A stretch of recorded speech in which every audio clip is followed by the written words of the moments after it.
রাজধানীর বছিলা ব্রিজ এলাকায় ট্রাক ও সিএনজির মুখোমুখি সংঘর্ষে সিএনজি চালক নিহত ও 2 জন গুরুতর আহত হয়েছেন।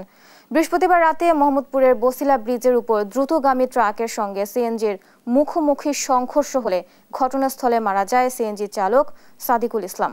হাজারীবাগ থানার উপপরিদর্শক মোহাম্মদ আরিফ জানান, হাসপাতালে নেয়ার আগেই সাদিকুলের মৃত্যু হয়। ময়নাতদন্তের জন্য মরদেহ শহীদ সোহরাওয়ার্দী মেডিকেল কলেজ মর্গে রাখা হয়েছে। এই ঘটনায় ট্রাকটি জব্দ করা হলেও চালক পালিয়ে গেছে বলে জানান তিনি।